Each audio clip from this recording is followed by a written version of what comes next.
Hello दोस्तों, आज का जो टॉपिक है ना, ये आप हार्डवेयर वालों के लिए या कंप्यूटर सॉफ्टवेयर वालों के लिए, इंजीनियरिंग कॉलेज वालों के लिए, इंजीनियरिंग पढ़ने वालों के लिए और हर उस कंप्यूटर वाले के लिए बहुत इंपॉर्टेंट है जिन्हें अपनी लाइफ में कंप्यूटर के इन जो हार्ड डिस्क होती है जिसके अंदर हमारा डेटा स्टोर होता है, एक्चुअल में वो होती क्या और उसको हम लोग कनेक्टिविटी कैसे देते हैं, कनेक्शंस कैसे होते हैं। तो इस चीज को हम लोग यहां पर समझते हैं कि ये चीज होती कैसे। तो देखिए मेरे सामने अभी पूरे डिवाइस मैंने रखे हुए हैं। मेरे सामने ये एसएमपीएस है, पावर सप्लायर है जो कंप्यूटर को पावर देता है। मेरे पास ये साटा हार्ड डिस्क है जो कंप्यूटर के अंदर लगाई जाती है। मेरे पास अभी एक एसएसडी है जो कि साटा एसएसडी है। उसके बाद में मेरे पास यूएसबी हार्ड डिस्क भी रखी हुई है और मेरे पास सबसे इंपॉर्टेंट पार्ट है वो मदरबोर्ड है। तो यहां पर सबसे मेन इंपॉर्टेंट चीज ये होती है कि आपके पास जब भी अगर आप कंप्यूटर्स पे हार्डवेयर पे काम कर रहे हैं तो आपको कौन कौन सी चीजें आपके मदरबोर्ड में जब आप हार्ड डिस्क लगाते हैं तो कौन कौन सी चीज को कैसे कैसे कनेक्ट किया जाता है उसे आप लाइव देखिए। सबसे पहला मेरे पास एक मदरबोर्ड है। ये मेरे पास एक मदरबोर्ड है जिसके अंदर यहां पर एक साटा पोर्ट बनी हुई है। ये जो साटा पोर्ट होती है, इस साटा पोर्ट के ऊपर मैं लगाता हूं एक साटा केबल, यानी ये तो कंप्यूटर के अंदर लगा दी जाती है और कंप्यूटर के अंदर लगाने के बाद मदरबोर्ड को असेंबल करने के बाद ये एक साटा पोर्ट होती है।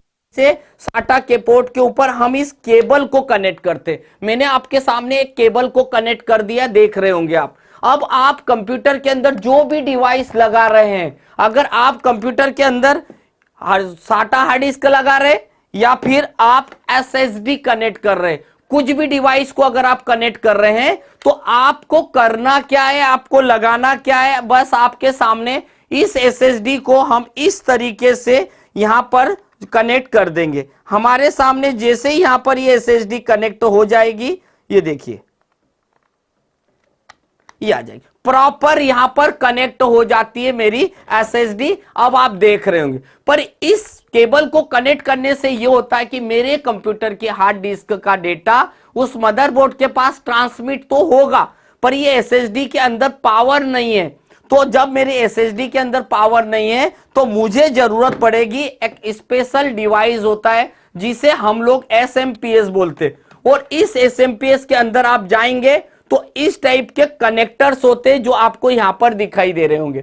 ऐसे कनेक्टर्स होते हैं, इसमें दो प्रकार के कनेक्टर्स हमेशा एसएमपीएस के अंदर आते हैं। एक पाटा कनेक्टर इस टाइप का होता है जिसे हम आईडी कनेक्टर भी बोलते हैं। ओल्ड समय में इस टाइप की हार्ड डिस्क आती थी। अब आ रही है साटा हार्ड डिस्क या साटा एसएसडी। अगर मैंने आपके सामने ये यहां पर केबल लगाई थी, अब अगर आप यहां पर देखेंगे तो आपके सामने इसी प्रकार से हमारी साटा पावर देने के लिए एसएमपीएस से कनेक्ट कर दिया गया। यानी अभी की तारीख में अगर देखा जाए तो मेरे पास ये जो एसएसडी है वो हार्ड डिस्क जैसी ही होती है, काम वैसा ही होता है, मगर कनेक्शन आप देख रहे होंगे इस तरीके से कनेक्ट कर दी गई है। अब आपको एक केबल जो है एसएमपीएस की जो कंप्यूटर को पावर दे रही है, एसएसडी को पावर दे रही है, और एक केबल जो है साटा केबल है वो हमारे कंप्यूटर से डेटा ट्रांसमिट कर रही है। तो इस तरीके से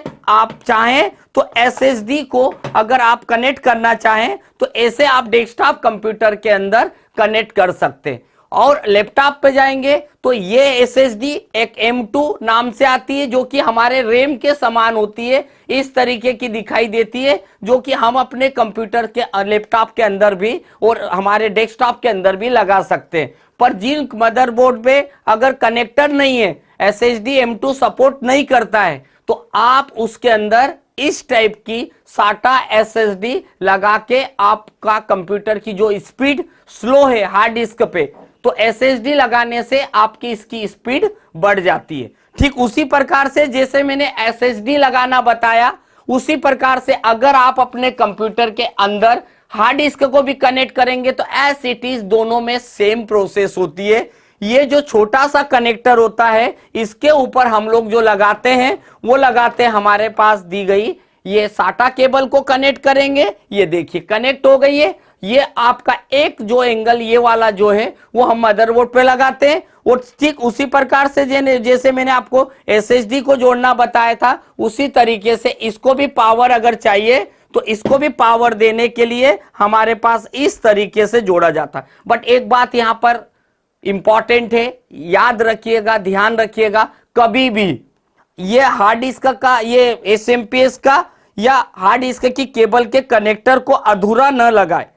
कई बार क्या करते कुछ लोग जल्दबाजी में इसको अधूरा लगा देते इसी टाइप से, और इसका ये होता है कि हमारे कंप्यूटर का ये जो कनेक्टर होता है ये जल जाता है और इसके बाद हमारे रिपेयर होने के बहुत कम चांसेस होते हैं। तो कोशिश करिए जो कनेक्टर है उसे प्रॉपर फिट कीजिए, एक नहीं 2 बार आप उसके तरफ देखिए कि कहीं ना कहीं हमारा कनेक्टर गलत तो नहीं लगाए। इतना कुछ लगाने के बाद आप अपने कंप्यूटर को स्टार्ट करेंगे तो आपका कंप्यूटर प्रॉपर चालू हो जाएगा, स्टार्ट हो जाएगा और आप इसको अच्छे से, बहुत अच्छी तरीके से यूज में ले सकते हैं। तो हमारे इस वीडियो के अंदर मैंने आपको कंप्यूटर के मदरबोर्ड को पर हार्ड डिस्क, एसएसडी और एसएमपीएस को कैसे कनेक्ट किया जाता है ये मैंने आपको बताया। और नेक्स्ट वीडियो में मैं आपको बताने वाला हूं हमारे कंप्यूटर के अंदर कौन कौन से एसएमपीएस होते हैं, किस पोर्ट का उपयोग,